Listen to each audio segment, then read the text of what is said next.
Good morning and welcome back, everyone, to a new episode of Knock of the Perch, where we talk everything Manchester United.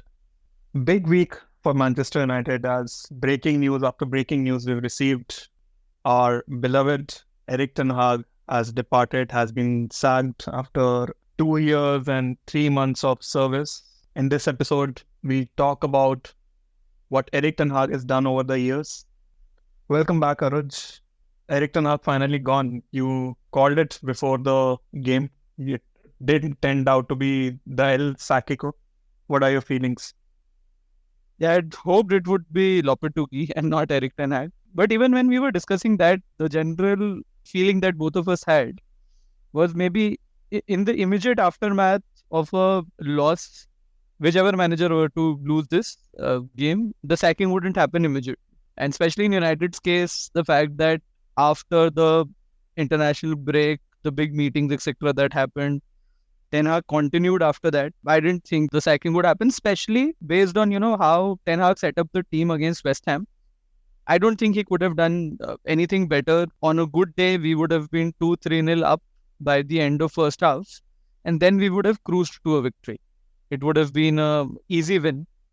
But as it turned out, the likes of Garnacho, Dallo, even Hoyland, I think, missed one chance. They didn't finish the relatively easy chances that they had. And we went into the break 0-0. And after that, it was anyone's game. And Lopetegui did make some good changes. I think he made 3 changes. He pretty much changed the entire spine of the team.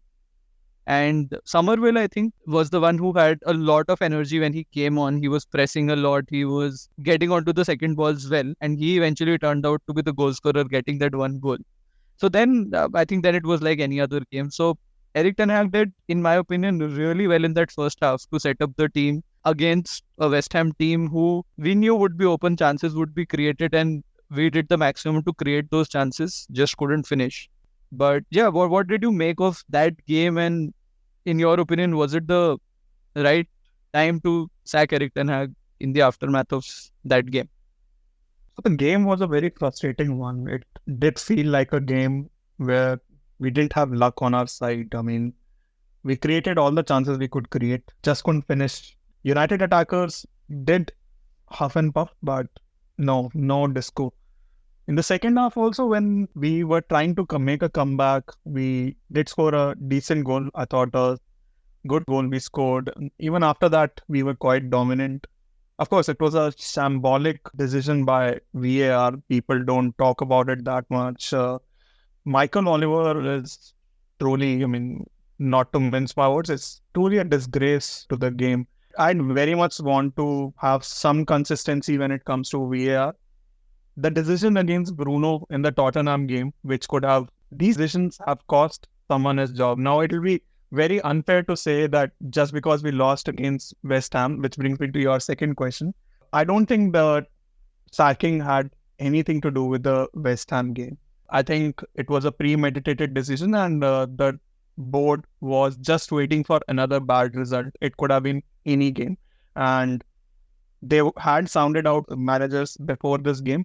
I think they were just waiting for the final catalyst to, pull the trigger. I mean, you only have to see this season. We have only won 4 games this season. Our only 4 wins have come against Fulham, Southampton, Barnsley, and Brentford.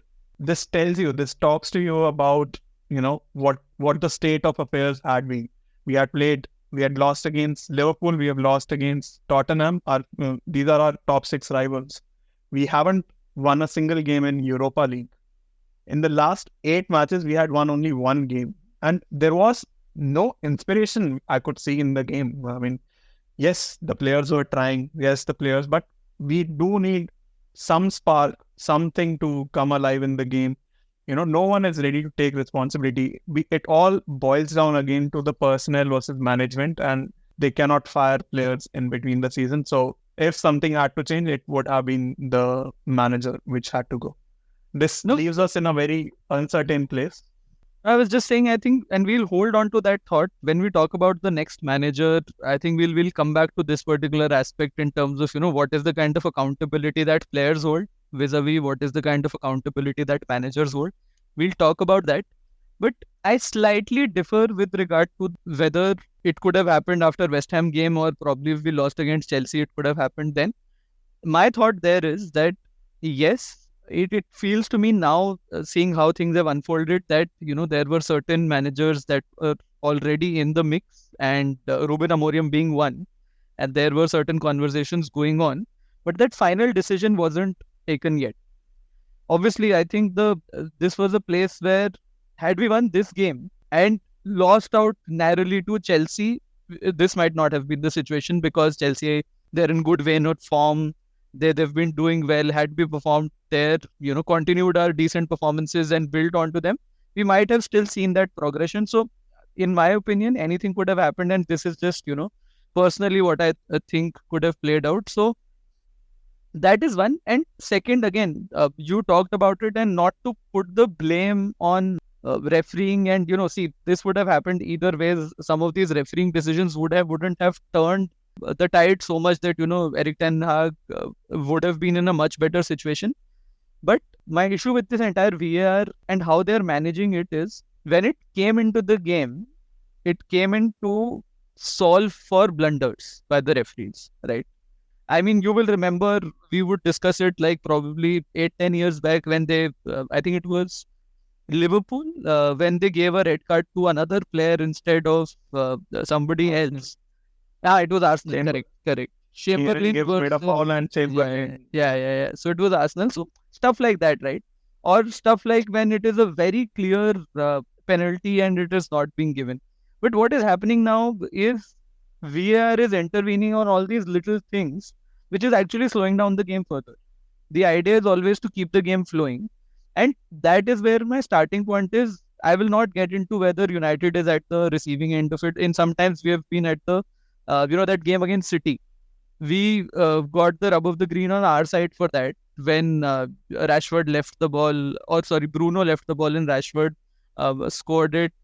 Then there was entire debate, whether Rashford was or Bruno was interfering with the play or not. So all that happened, right? So it can happen either ways for any of the teams. My basic issue with VAR there is that be consistent. You talked about that, and really get into when there is a blunder or a howler that is done on the field, and not for these smaller decisions, because one, it is slowing down the game, and second, it becomes about VAR because they can impact games majorly, because they will get involved in goal decisions, penalty decisions, red card decisions. So that is a bit of a problem that I have with it. That aside, truly speaking, when we conceded that first goal, I didn't think we will be able to score 2 goals and get a win out of this. So even when we scored the first goal, although we would have had 8-10 minutes, and maybe with the pressure we were putting on them and how deep West Ham went eventually, we might have nicked in another goal.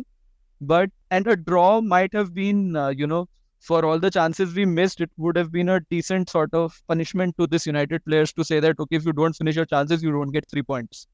So a draw would have been fair from that standpoint. But that penalty really killed the game for us. We lost 2-1. But even after all of that, I didn't think Erik ten Hag would be sacked after this game. So for all the lack of decisiveness that we have been talking about, or thinking that, they took 17-18 days during the season break to do their entire manager review, speak to others, come back to a conclusion, go meet Erik ten Hag on his vacation and say you are still in charge. For all that indecisiveness, have 6-hour meetings during the international break. I think right now they've been very decisive. I think it is a combination of Amorim also agreeing and showing willingness to come. So the moment that they realize there's another person who's willing to come, let's make the decision, be quick about it. And since then, they have had those discussions with Sporting Lisbon and Amorim. But yeah, we'll come to that. Before we get into all of that, I think, what do you think is the legacy that Erik ten Hag leaves behind? Where we started, Erik ten Hag's legacy is as good as how United play right now. I more than a legacy, I remember moments, 2-3 moments stand out for me. I remember when Ten Hag came in, we didn't win for the first 2 games. We lost against Wolves and Brighton, I think. And the third game was against Liverpool. we turned the game on its head, and that was the start of so-called Erik Ten Hag era, if we can. Let's ETH just call. call it a phase. Yeah, let's just call it a phase. I don't think we should call it eras. If this is a biannual thing we're going to do, Because eras come to an end. eras down to an end, and apparently Klopp left on his own accord. But yeah, the next person was Erik Ten Hag himself. He couldn't end City Pool era. But yeah, I mean that the third game against Liverpool was a brilliant game for me. It showed me that we can get excited under Erik Ten Hag. Then there was 1 week wherein we bet Barcelona, and then the Newcastle game. I mean, the whole run was great. We did have a favorable run of fixtures, but yeah, that first trophy after, I don't know, a 4-year, 5-year drought was like, water to a person in desert. Like it felt so good. That phase between September and February of 22, 23 was the best phase under Erik Ten Hag. He realized that this team or the players that he had under him at that point in time were not capable of playing possession football, playing out of the back. So he sort of adjusted to what pretty much was happening under Ole Gunnar Solskjaer, to say that, okay, we will be transition team, we will counter attack, and which is where, that game against Liverpool, and I think maybe it was Spurs after that, if I remember correctly, and then Arsenal we drew. But we played that transition football in the immediate aftermath of that 2 losses that Erik Ten Hag had. And till the Barcelona game, we were on top. Like that was the peak Erik Ten Hag had in terms of performance of the team, in terms of, how comfortable we looked. And boy, Anthony had scored the winner in that one. So all things seemed like they're coming together. He has beaten the mighty Barcelona, who were leading the title charge in La Liga at that point in time. And Newcastle, although my personal opinion, we didn't play really well, but we managed to beat them 2-0 and lift the cup. That was definitely a high. But since then, we went into a bit of a downhill. We didn't finish that season strongly, although we managed to hang on to the third place finish. David De Gea won the Golden Glove. Rashford finished with around 30 goals. So all of that was where, stats-wise, Erik Ten Hag peaked. And the next season, it all started coming downhill. And right when the season started, with certain injuries, Kobe Menu was touted to be the next big thing. He got injured, only came back in November. Casemiro suddenly fell off the cliff. There were a lot of defensive injuries. The Licha Martinez, who holds it tight for an Erik Ten Hag team, he was not available for the majority of it. So we just went downhill from there, and there was just this little spike when we beat Liverpool. And I also wouldn't call it spikes, because we just managed to get the results against Liverpool and Coventry. Like Coventry were leading 3-0. That game was peak Erik Ten Hag football that was happening, right? You were comfortable, you were winning 3-0 against a lower league opposition, and then suddenly you concede 3 goals. You almost concede a 4th goal, and just by millimeters that is ruled out offside. And then you managed to win on penalties or stuff like that, or maybe we got a goal before. I think we won on penalties. So you do that, and then again there's a slight peak where we counter-attacked and won against City to win the second trophy under Erik Ten Hag. So all that, I think, is how I remember, or that's the journey we have seen. And this season again just went downhill. We never sort of got going. Yeah, his good moments did come in domestic competitions. The major problem was, Ole put it in a very good manner that, league is the bread and butter of a manager. It is in the Premier League standings where you see an improvement. And we saw improvement in the first season when we finished third with the squad he inherited. So it did feel like Erik Ten Hag can do something with the squad. The major problems in his time, I'd say, was not being able to beat our major rivals, Liverpool, City, Tottenham, Arsenal. They have more often than not dominated us in that. Away form has been abysmal after Ole's era of when we were so dominant in away form. And the biggest factor, I think one of the biggest factors would be our performances in Europe, like we did very badly in Champions League last season, got out of group stage. And this season too, it hasn't been a great start. And now, second season, I was, after the end of second season, even though I was not happy with the season, but yeah, a slight happiness there was that we won a major trophy against City, our major rivals. But I was still ready to write off that season on the basis of injuries, number of injuries we had. But now, like if we see the lineup we had in the past few days, the team belongs to Erik ten Hag. It is his signings. It is the players he's wanted. He's overhauled the whole backline. It's Mazurai, Delit, and Licha. These are three of the players he wanted. He got rid of De Gea. He got in Onana. That's the complete backline of his. In midfield, we have Eriksson, Ugarte, Casemiro. All Erik ten Hag's signings. None of the signings from Bippo. Frontline too, Højlund and Zirkzee has gotten his complete lineup. Garnacho is the one he has nurtured. So, yeah, I mean, considering that it is his team, we still didn't, we kept complaining we don't see a style of play, we don't see an identity. Even if there was transition football, our identity, we didn't do that very well. We weren't great at transition football, were we? No, the challenge there is that I think in the Ole vibes era, we were playing to the strengths of the team, and which is why we were counter-attacking and playing on transitioning into holding the ball deep against good teams. And then whenever we get a chance, we had runners in our team and go and counter and win. Now, what Erik ten Hag was trying to do was to shift the identity of the team, and he was trying to do it very slowly because he realized I can't do it at one go because that will result in all of these 4-0 losses against Brentford that happened in the first season and all. So when he started doing that slowly, we still got the results in the first season because he had moved to old style of play. Slowly, he was trying to shift it, got Onana in to try and play out of the back, injuries, etc. didn't work out. So, which is where I think there was a lack of identity because there was almost this tussle to balance the short term with trying to set an identity for the long term. And I think this is what Erik ten Hag could not manage well. And even in the larger scheme of things, this has been the problem with United always, right? We've got the managers of the best pedigree.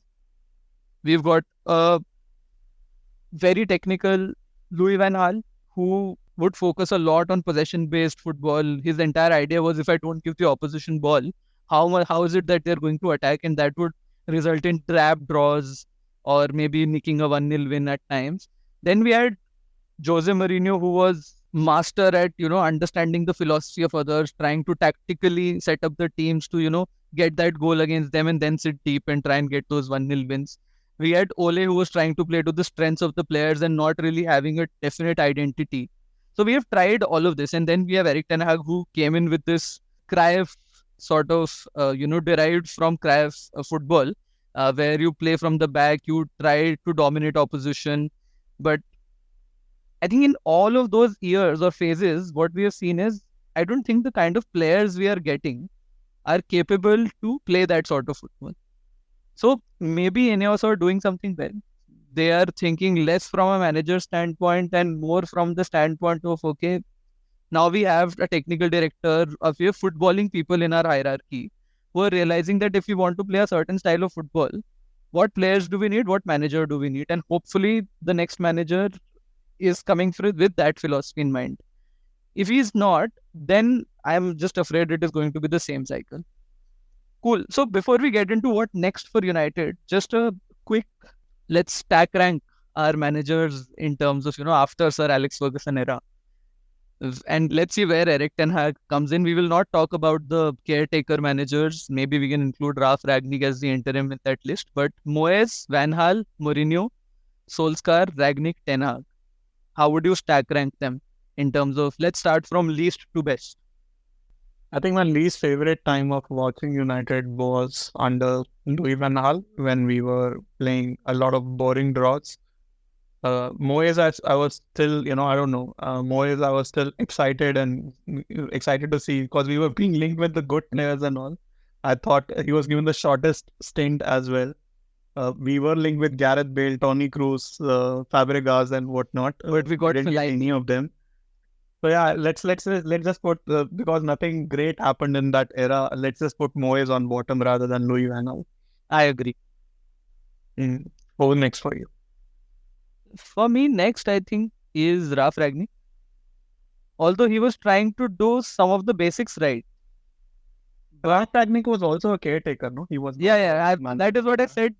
Although he was interim and caretaker are used as different parlance or different nomenclatures, but whatever. If we are including interims also, because he had significant some 30 odd games, 29 games in charge. So I'm just including him, but he was a notch better than Moyes for me because he was trying to tweak the philosophy within United, and he had this entire thought about United need a major surgery, 10 players out, 7 players in, and open heart surgery.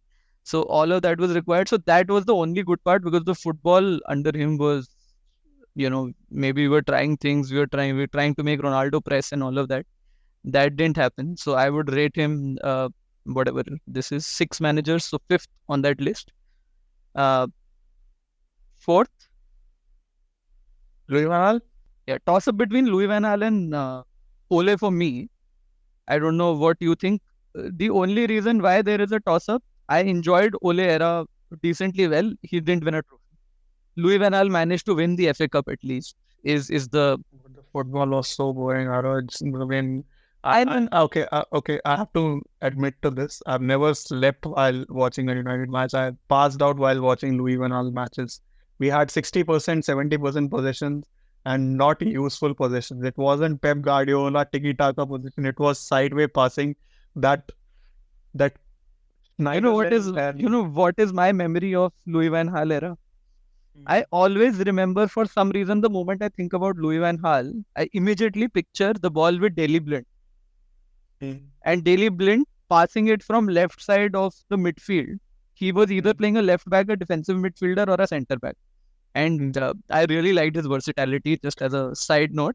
But he would have the ball and he would make a pass on the extreme right to either a Valencia or whoever was a right back at that point in time. So that is my memory of that era.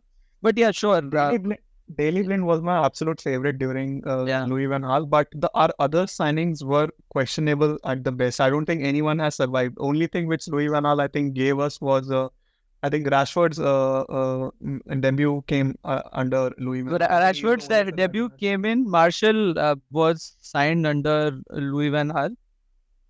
She gave him the because Marshall and Rashford came in the same season. It was, I think, 3rd or 4th game of the season when we were close to end of the transfer window when Marshall was signed, and he came in as a sub and scored that Henry-esque goal against Liverpool. Yeah, but our other signings are very shambolic. We got Falcao at that time. We got Di Maria. We got Schneider. That was just, I think, our recruitment issue. Yeah. Anyway, but okay, Ole or Louis van Gaal, who is 4th in our bottom 2? So definitely Louis van Gaal. Ole, I loved Ole vibes. Ole is like, I don't know, it's a tough one between Ole and Mourinho for me. For the top? Okay. Oh yeah. Okay, then in that case, let's agree for Louis van Gaal at number 4. For me, in that case, Ole would have been 3rd. And let's not talk about all 3. Ole, Erik ten Hag, Jose Mourinho. Given where you are leaning, I think, and where I am, I think we will agree that, let's keep Jose Mourinho at the top. 2 trophies plus Community Shield, best win percentage, vibes also decent, and, full, as we call it in India, like proper Bollywood manager he was, right? He would always be in the limelight. Some drama would be happening one way or the other. So maybe I think we can agree that maybe Mourinho falls on top. In fact, I had the stats back as well. So Jose Mourinho 144 games, 84 wins, 58.3, highest win percentage. Then he won the Carabao, he won the Europa League, he won the Community Shield as well. He likes to call it a trophy. So three trophies he had. Respect. And he also had the lowest loss percentage. Only 19.4% of the games under him were lost. And the football wasn't as attractive, but it wasn't that bad. He had 1.69 goals per game going for him, but he wasn't conceding much. He had 0.84 goals going against, which was lowest among all 6 managers. So he had held a tight defensive ship. I think we have had our best season of football under Mourinho. I think the season when we got Pogba, Lukaku, Ibrahimovic, all of these were flying. The I think that season was which a we good can season. still win the Premier League title as per Jose. Yeah, I think that was a good season of football. We won those trophies and we had a good Europa League run. We won the League Cup as well. It was a good season. Agree. So Jose on top, then between Erik Ten Hag and Ole for number 2 and number 3. I will stick out my head and say Erik Ten Hag second, Ole third. No, I mean, I don't know. I mean, yes, Erik Ten Hag has had his moments. Erik Ten Hag can have his trophies, but I don't think the football was ever, I never got out of my seat and said, oh yeah, this is the football I want to see. Whereas under Ole, we were very clear what we were trying to do, and the moments we had under Ole were, I don't know. We had very good runs under Ole, by the way, in the Europe as well as domestic competitions. The only thing which Ole didn't do, according to me, was win a trophy. Had he won one trophy, he would have gotten a significant amount of leeway. Yeah. Second thing which went against Ole was the signing of Ronaldo, which again I don't think was completely Ole. It was a lot of the management trying not to get Ronaldo to City, and the ex-players pushing the club to buy Ronaldo. I agree. Maybe I will concede. Maybe Ole was second. I was just looking back at the stats. I think except for win percentage, where Erik Ten Hag wins very minutely, all other stats, Ole is relatively better. He is number of loss percentage 23 versus 27 for Erik Ten Hag, better. Goals per game 1.83 versus 1.7, better. Goals conceded per game 1.09 versus 1.29, better for Ole. So maybe stats wise as well, vibes wise as well, and genuinely good guy, right?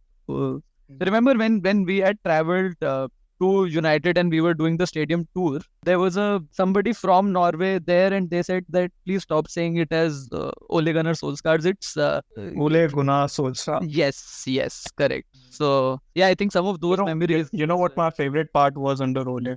What were my favorite game to see? There was a season, I don't know if you remember. It's by the way, in the last 10 years, that has been a favorite game. We were playing against City, and the first half of football, we were so effing dominant. I'll tell you which were the players who were dominant. It was Martial, it was Rashford, it was Daniel James, and it was Pogba.